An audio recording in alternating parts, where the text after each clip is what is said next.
Today, election 2019. 1 year before voters cast their ballot for president, New Jersey held its own election this past Tuesday. Governor Murphy claiming it was a big win, but his fellow Democrat Steve Sweeney says that statement was nothing but spin.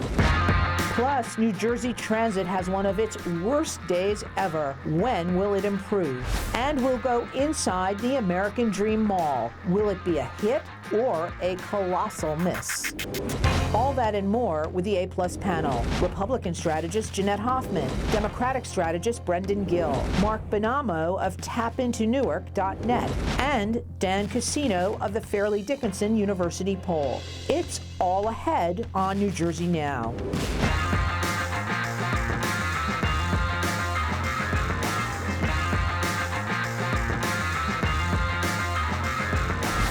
Good afternoon, I'm Diane Doctor, and welcome to New Jersey Now.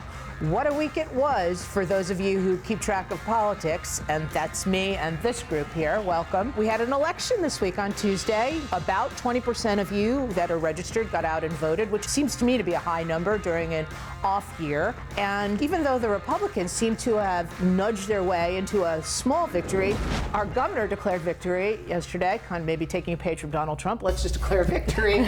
Brendan Gill, you're here.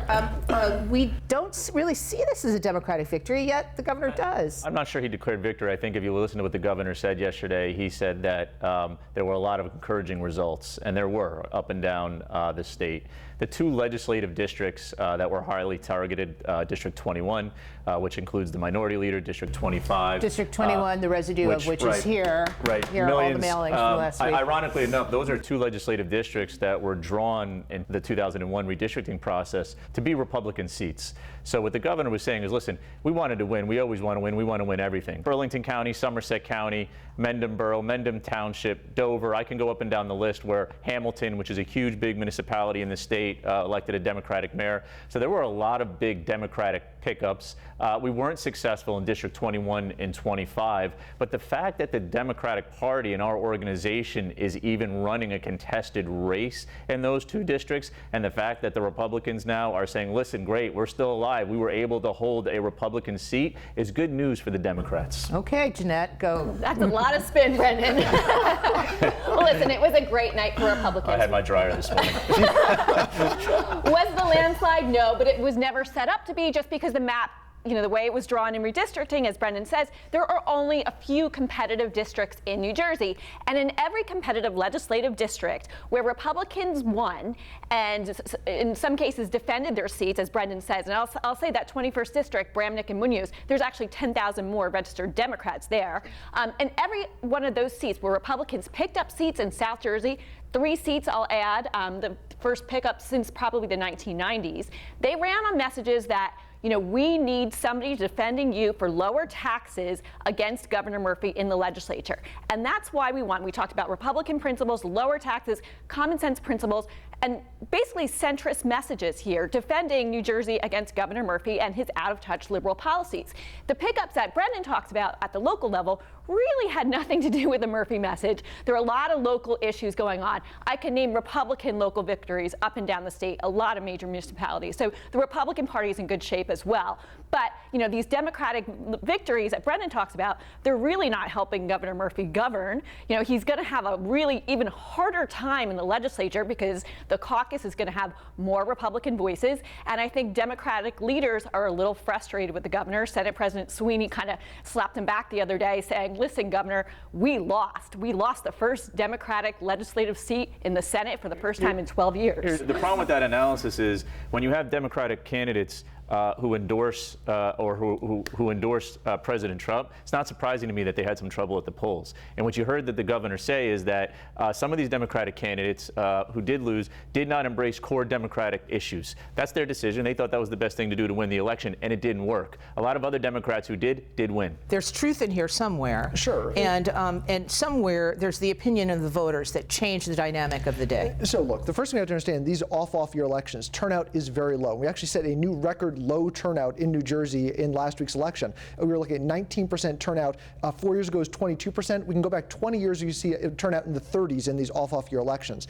Now, what's interesting about that is the number of voters actually stayed pretty stable. We got 1.2 to 1.4 million voters in all these elections, but the state's been pretty successful in increasing the number of registered voters. So now instead of having 5 million registered voters, we have 6 million registered voters. And so we've seen turnout decline because of that. But also Democrats lost some of these seats because they didn't field their best candidates. Democrats who are really well qualified, who think they had a really good shot at these districts, are waiting till 2021 when they've got a governor on the ticket and they're going to lower propensity voters who in New Jersey are disproportionately Democrat are going to more likely come out when there's a governor at the top of the ticket, and that's going to give Democrats a boost in this in 2021. So these were victories certainly for the Republicans, but those victories may be short-lived. So I don't know about that. So the Republicans didn't win, and I'll let Mark chime in here. The Republicans did win because the Democrats fielded poor candidates, but the Democrats themselves say that this was a referendum on the governor. Some of the Democrats say that. Steve Sweeney, Jeanette pointed out, the Senate President and the arch rival of the governor from within his own party. Of course. But you could say that the victories for the GOP in the 21st and 25th district are a great morale boost for the GOP, which has taken a beating in recent years for a long time. But at the same time, Democrats could argue, well, there weren't any districts left that we could possibly pick up. So whatever type of civil war you have between Murphy and Sweeney and the Democratic Party, they can say, you know what, this is essentially a hold for us. Which Democrats are they? The Sweeney Democrats or the Murphy Democrats? I'm just trying to define which one is our... Well, you know, ultimately, Governor Murphy prides himself on being a progressive Democrat. So particularly in the 21st district, you saw some progressive Democrats lose. And when he was directly campaigning in the 21st district, down south, you could say in the 1st district, the Democrats that were there, gone. Can we go back to how is it a hold if you're net losing seats? You lost 1 seat in the Senate and 2 seats in the Assembly. Simple math means that's a negative. Right, so but simple that's math not also says they have necessarily a wide hold. majorities. And George Norcross spent hundreds of thousands of dollars on those seats in South Jersey. He also spent hundreds of thousands of dollars trying to defeat John Bramnick. So I think that's a net loss, no matter which way you look at it. Yeah, but we're still 25. We have 25 Democrats in the Senate and 50 in the Assembly. So, you know, although we lost a net loss, right, overall, the margins are substantial. There's still not a veto. He still has a veto-proof majority. I would actually say, though, I would just caution anyone on either side who's drawing massive generalizations about Tuesday's results. For all the things that we have just discussed here, including the districts, who's on the ballot, the dynamics in those districts, because I could sit here, Diane, and tell you that in Westfield, which is in this district, the governor campaigned in John Bramnick's district. The governor campaigned aggressively on the local level with the Westfield candidates, and they all won.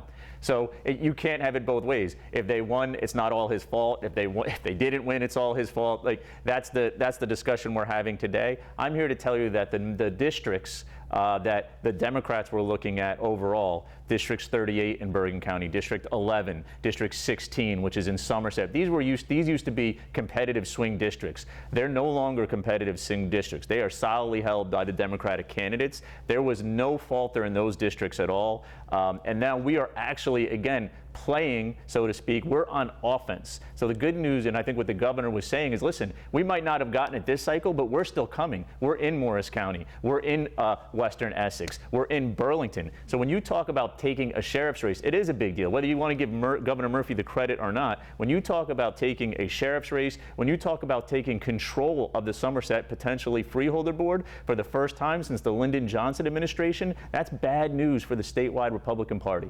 I'll leave you with this, Diane. The national headlines this week on Election Day was, you know, look, the GOP had lost pickups in some major states, except for New Jersey, right? The blue wave did not hit New Jersey this election cycle. The Republican Party in New Jersey, you guys have all written its obituary on this show many times, and I've had to defend it. We're gaining ground. We're picking up steam going into 2020 and going into 2021, and that's the major takeaway today. Okay, well, I'm giving you the last word here, but you're not going to get it the next time. We have a lot more to talk about coming off Tuesday's election. We'll be right back. Next, a huge vote in Jersey City against Airbnb. We'll be right back.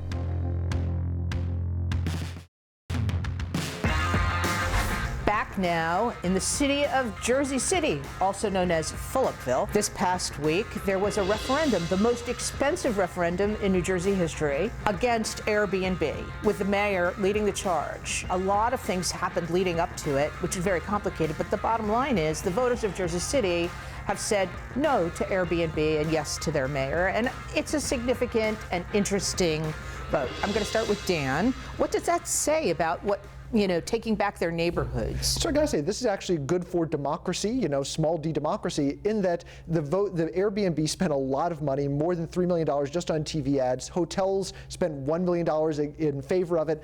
But all this money didn't really seem to make much of a difference. The voters came out, and this wasn't even close. This was a 70-30 race in Jersey City in favor of this referendum to basically kick Airbnb out, or at least make it a lot harder for people to have Airbnb. So the idea that Airbnb can just come in and spend a lot of money and really push around local elections, it seems like it didn't work. And I gotta say, that's probably good news no matter which side of the issue you come down on. Really? Is that good news, or is that bad for business? Shouldn't they just be allowed, if you buy a building, shouldn't you be allowed to deal with this type of e-commerce? And also, what about the businesses in Jersey City? The restaurants, the tourism business. But this is a zoning issue, right? And that's where this comes down. Local control over zoning. Short-term rentals have a negative effect on the neighborhoods. Residents don't like the short-term rentals, and they want to kick them out, apparently. Not sure. It's interesting because cities that are redeveloping, like Jersey City, like Newark, you've seen similar battles. There was a huge battle in Newark about Uber, another big national company, a fight between Uber drivers and the local union cab drivers.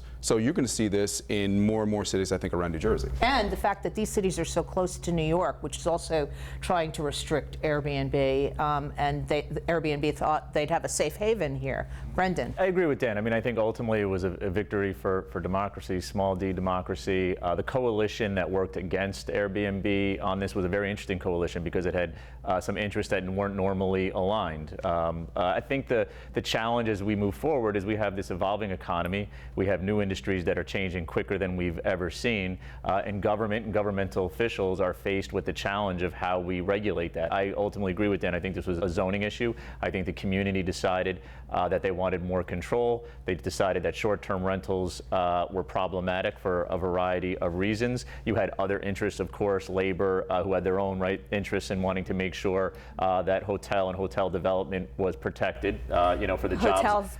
Yeah, they played heavily in the race as well. We don't really think of Jersey City as a haven for hotels, though. Oh no, quite actually exactly the opposite. I mean, that's probably one of fastest growing from a union perspective. One of the fastest growing organizing numbers are in the emerging hotels that are not only in Jersey City but in that Hudson County region. So you're actually seeing an increase in workers who are participating in that industry, getting fair wages, et cetera. So I just think the bottom line is that when governments are faced with big companies like Airbnb that have developed technologies to serve certain constituencies, they have to deal with it. And in this situation, they spent a lot of money to push their agenda, and the community basically said no, we don't want it. Jeanette? I'll be a little skeptical here. Mayor Phillip had such a bizarre relationship with Airbnb. He courted them. He wanted them to come to Jersey City, had such a great relationship with them. They were very successful, and a lot of the residents loved Airbnb. And then it was reported in the New York Times that he got very testy with Airbnb because he had asked them for a contribution, a campaign contribution, and it was a little late coming in. And he sent off this nasty email to Airbnb. And then he took a lot of money from the hotel industry. It was reported by the New York Times. And then suddenly Airbnb was on the outs, and they were the bad guys. And then he just wanted this referendum, just basically get rid of Airbnb. Airbnb had said to them, wait, we can work with you to develop regulations, as we have done throughout the country with much success, zoning regulations. We'll work with you to get rid of the bad actors. And it was already done. They had passed this referendum. Tons of money from the hotel industry, to defeat this.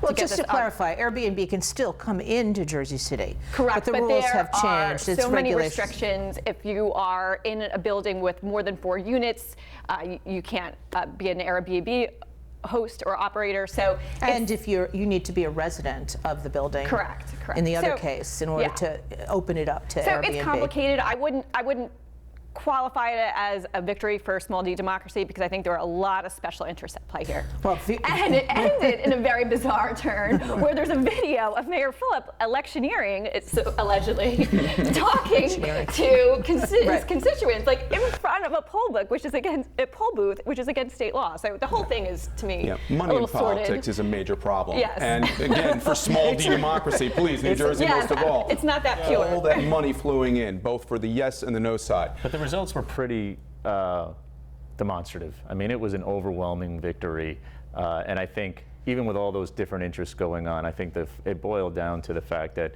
these short-term rentals were substantially affecting local neighborhoods and communities. And I think what you saw in those election results were communities saying, we need to regulate this more, 100%. Okay, I'll get the last word here. Mayor Phillip, if you're listening, you're welcome to come on this show and either defend or argue in favor of any issue you'd want. I've thrown out the invitation a number of times and not heard back from you, so come on in, and we'll be right back. Next, a major fail for New Jersey Transit and American Dream. After 2 weeks, is New Jersey's new mega mall experience worth the wait? We'll be right back. Back now, and it was a terrible week, at least a start to the week for New Jersey Transit. This does sound like Groundhog's Day. Don't I start every segment like this? It was a terrible week for New Jersey Transit, but this was an especially terrible week, and I'm not going to make light of it. It was Monday evening, and I was there as a witness of it. There were two things that happened simultaneously that caused a perfect storm against the backdrop of a game at the Meadowlands, which was the fear and dread of many that thought we could not get people out to the Meadowlands, get people home on time, and get people who wanted to go to the new American Dream Mall. We'll talk more about that in a second. Anyway, one train breaks down in the tunnel and backs up for 45 minutes. Another, unfortunately, a gentleman from down at the shore, doesn't feel well, passes out. Ultimately, he died of some medical condition aboard a separate New Jersey Transit train. There's been a lot of talk this week about should the trains be equipped with first aid? Should there be a more structured response to this? But in all of it, there was no communication to the commuters. None. There was no announcements made, and the Penn Station was a mob scene. Now I've said my piece. I'm going to go to Brendan because, you know, the governor, it's 2 years plus, and the communications, which to me is low-hanging fruit, does not seem to have improved. So what are we doing about it? Well, who's the we? Well, the we was Brendan. Come on. What are we doing it on the Essex County Field Board? You were in the generic Listen, they have to do better. I mean, there's no question about that. I think the governor's made that very clear. You know, he was out there on the campaign trail this weekend saying, you know, it's still a priority. He's not shying away from it. He can't shy away from it.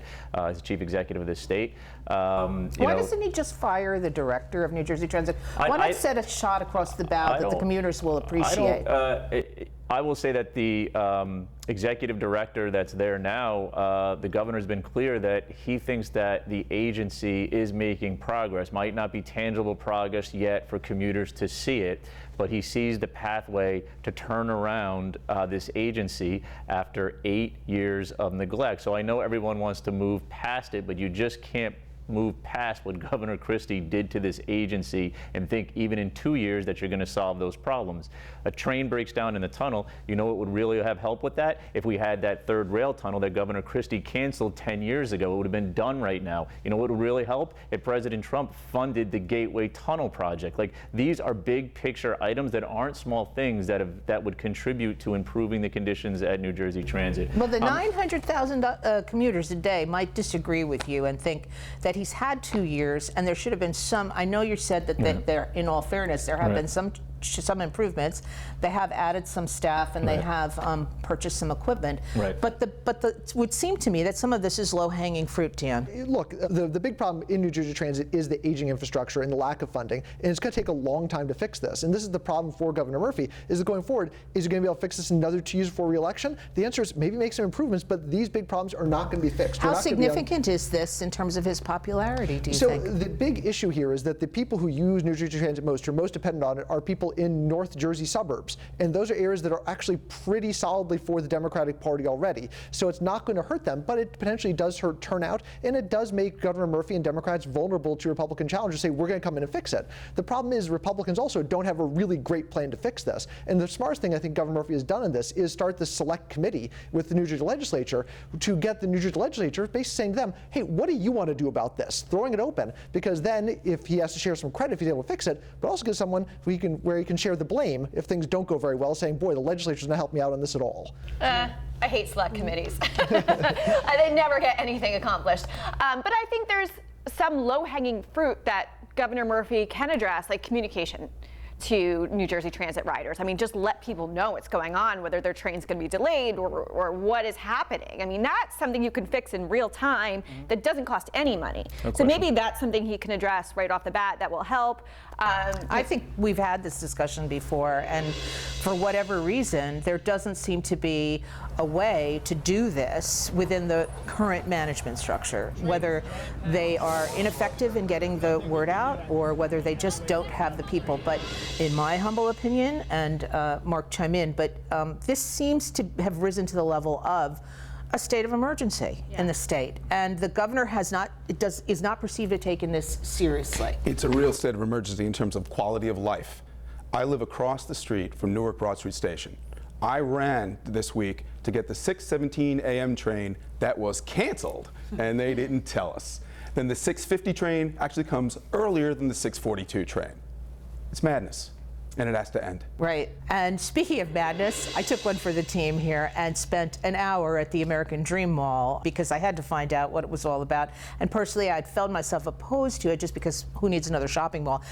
Let me tell you something, folks. This isn't just a shopping mall. I mean, it's like going into the combination of Willy Wonka and the Wizard of Oz. And if you have young kids, run, don't walk away from this because you will be spending the day, and I assure you, with a lot of Advil there soon. But the question is, can this survive? Is amusement, is it enough? Is it enough to drive people there? At this point, look, the strategy is we're going to bring people in for the amusement stuff, basically lose some money on that, but then we're going to make up all this money when people go to the shops. Are people going to go to these shops? I have no idea. Moreover, the idea you're going to spend up to $40 a day for parking when there isn't really good mass transit to get you there. It's not just the parking, there's also a day charge to go in. Yeah. But they're marketing it as if, I think the guy who's running it is saying it's a mall without an M. Right. So it's an all. Right, that's what he calls it, and you can come here, you go to Disneyland or Disney World, and you don't need a plane ticket. Brendan? I have no intention of going. But your kids may think otherwise. My 10 and 7-year-old will probably want to go, so I will probably end up there. Listen, I think the jury's still out. From what I've read, I have not been there yet. There are a lot of great attractions. It's built as an entertainment complex, right? The shopping is a part of that. The people who are running it, the family who was running it, they did the Mall of America. They have another, I think, big, I'm sorry, I'm not a big mall person in Miami. Right. Thank you. So, I trust that they understand the business model, that they know what they're doing, and I think for all of us who, whether you live in North Jersey or not, we need this to be successful. So, and we want it to be successful. And right now, I'm optimistic that the transportation issues can be dealt with, and that it will be successful and another attraction to that Meadowlands region. Well, Jeanette, I'm giving you the last word on this because you got the kids, and I guarantee you will be there, whether you want to be there or not. Diane, I don't know. I'm really trying to hold out and not make it there just because it seems like a really big headache with all 4 kids. But I think it's meant to be not just a New Jersey destination, right? Like it's a tri-state area, Correct. New York, Correct. Connecticut. Right, even bigger for that, actually. Yeah. I think people that come in from New York and the 5 boroughs. Exactly. So maybe the goal is you get people who are staying in New York to see a Broadway show and then come over there to do that, and it's part of their week in New York City is part of the whole package. I wish them the best of luck. I really do hope it's a success for our economy and for the region. It's just personally I have no desire to go.